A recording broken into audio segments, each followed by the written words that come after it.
Today on the Hobby Bench, I'll be talking about Terraforming Mars Automa, a solo expansion. So I like Terraforming Mars. It's a great game, a lot of fun. But out of the box, the solo experience is, sort of lackluster. I mean, honestly, what you're trying to do is just basically terraform the entire planet by the 14th generation. And it's just not really engaging. You don't really mess around with milestones or with the rewards.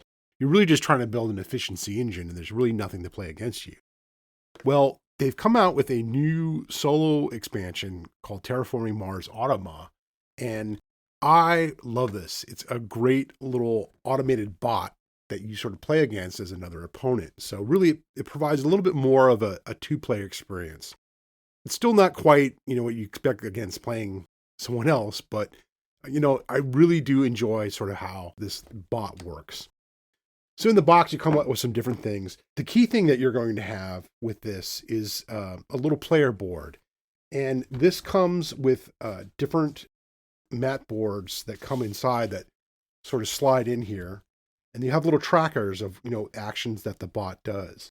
Now, these are all different based on different kinds of maps. So if you have lots of different maps that you're using, you'll use something that will be specific for those type of maps. And that's what these are sort of switching out. In the box, you're going to have this player mat here. You're going to have a bunch of cards. Corporate cards are specifically for this automated bot that you play against. And it has, tons of different corporations and stuff with that.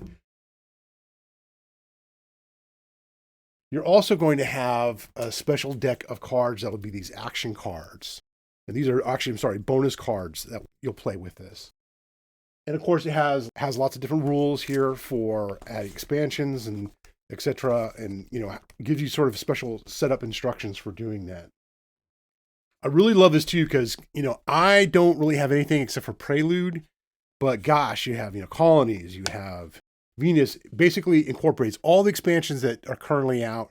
It has specialized rules that you can incorporate. So if you just like mix and match and just use different things, different expansions, this bot is going to be compatible with that. So that is just absolutely great that they have this here for it. Basically for the setup is for this board, you'll usually have like a little summation card here that'll sort of talk about some of the things that you need for like milestones, etc. And, and how to set up different ways of setting up your tiles when you place those and tiebreakers, and it sort of has that information here.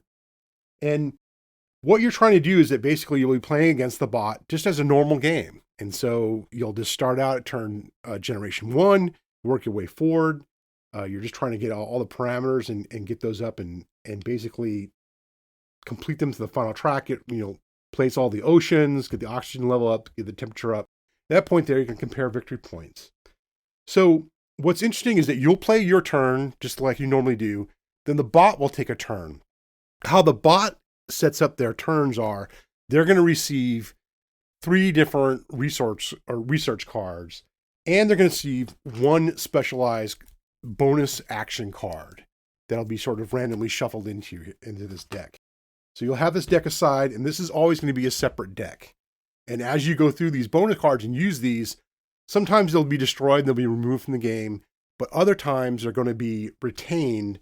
And then you'll just basically shuffle the deck when you run through those. So you'll always have at least 3 cards, and you'll have this card, and you'll shuffle those through, and then you'll play out your turn. So when you play your turn, you do an action, do whatever you want, and then the bot will take an action. And basically what you're doing is you're flipping over a research card. And so whatever, you ignore any conditions that you have here that you need.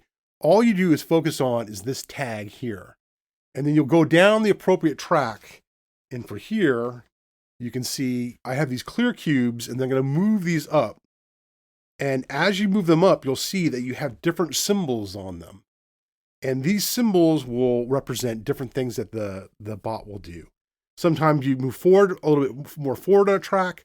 Other times you'll give a little indication here, like you can barely see this here. I can show you probably better in a different sheet.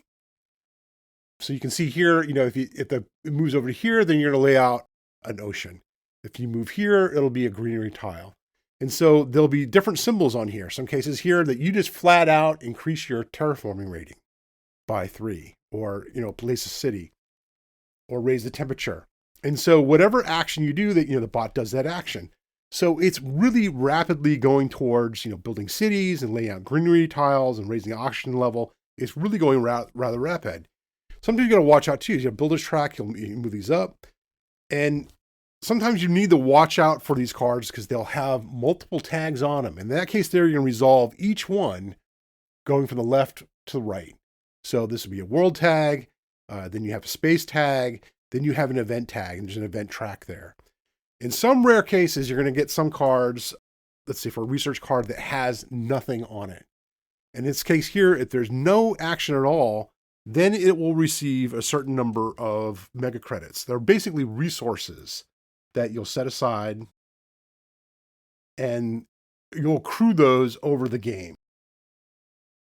You're also going to have these little bonus action cards, and these do different things. Like invasive species will basically reduce the amount of resources that you have for like microbes and animals. You have a meteor shower, you'll have to lose 5 plants.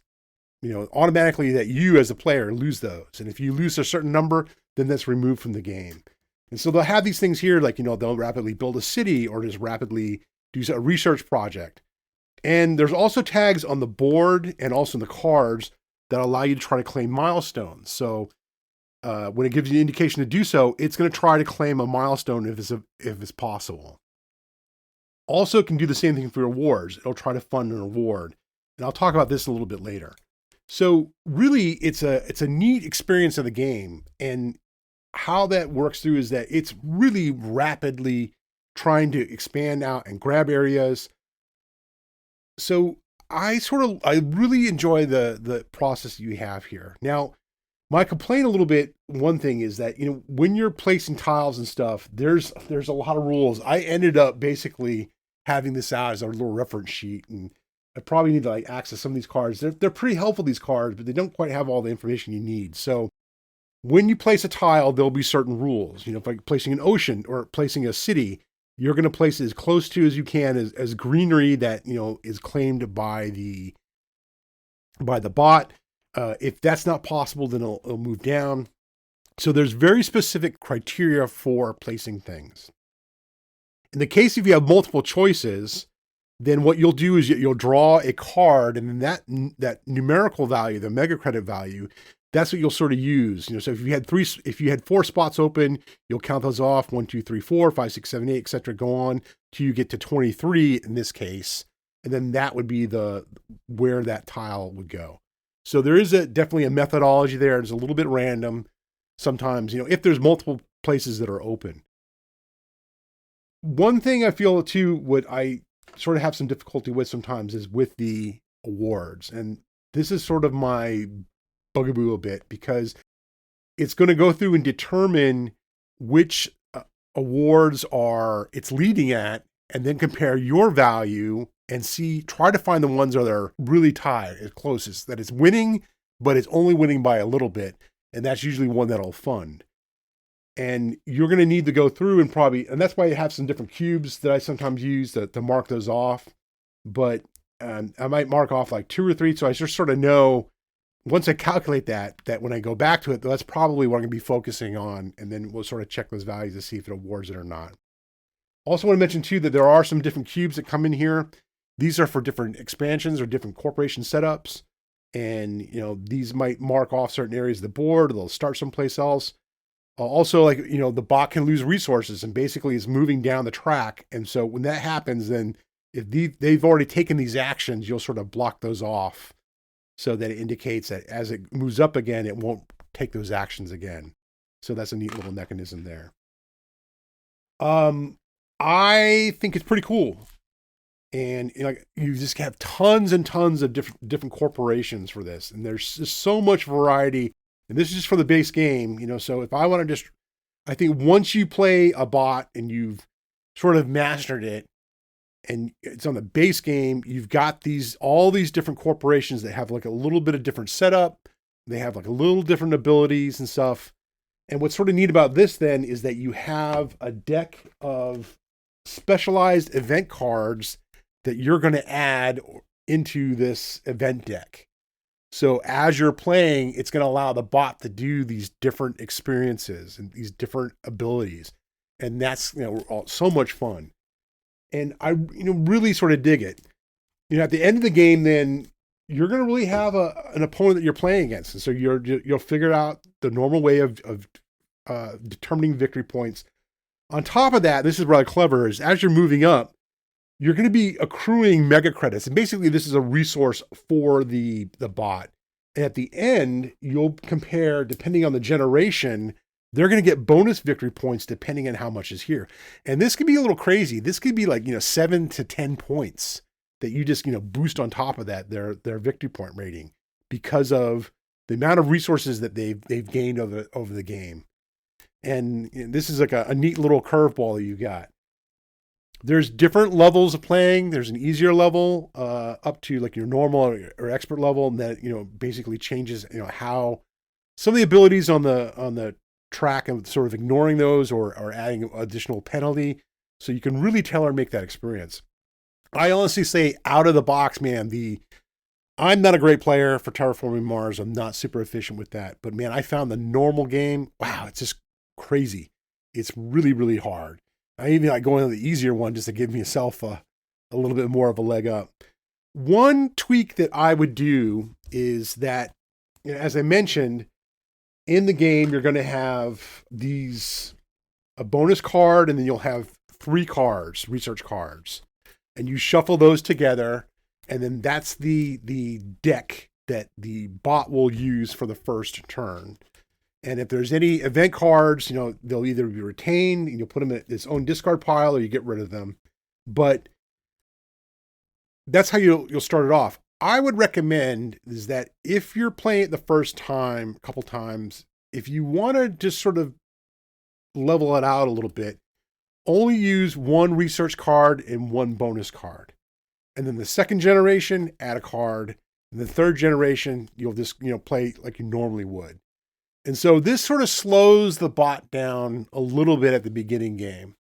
What you will find is that, at the very beginning, the bot's going to be able to just do tons of stuff and quickly be able to lay out cities and put out aquifers and really just jump forward.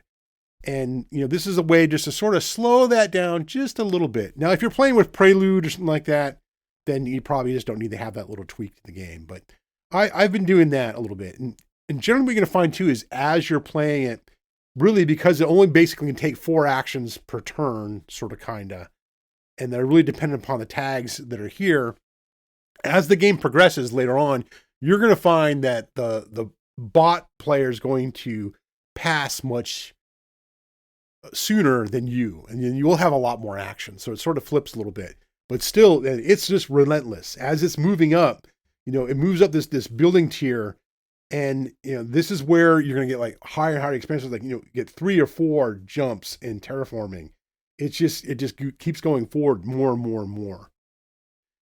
Mentioned too with this track is that this is also sort of, they'll have instructions on how to evaluate awards. So at the end of the game, it's depending where these cubes are on this track, typically, that will be like the value that it would use, like say for the land or for, the thermalist, or for miner, that sort of thing, or scientist. It'll depend on how they are in these combined in these certain tracks. Some of these will be basic, like landlord, it's going to be basic. It's like whatever you have, that's it. Banker will depend on a certain number of tracks here. That's like its base value. So it's like almost pretty much impossible sometimes to get these awards if they get funded. It's really enjoyable. I really dig it quite a bit. So closing thoughts, how does this work through? I love this. It's a great solo experience for that. It's very customizable. I appreciate that it can handle, basically all sorts of different expansions that you can get. It's wonderful with that. There's so much variety which you have for the corporations. And so, once you get this down, how you're playing it and how you're working with the bot, you can change it up. If you have different maps, you can change these out too. I really enjoy it. I find generally what you're going to find is that it's interesting that you're sort of playing, you really start to learn to play against the bot. And that's a neat thing because you do have such public information. So next turn, if it gets a building card, it's going to go after an award or it's going to try to get a milestone. And so you can sort of look at that and think through, maybe I need to consider, funding this milestone or doing something because it's, very likely it's going to probably pick something up. There's a little bit of variability because you don't know. It's all based on the resource tags of the cards that it gets, but you're figuring like if you get like 3 cards, it's probably going to have a building tag in it. So you can sort of predict that. And you start learning how to play against the bot.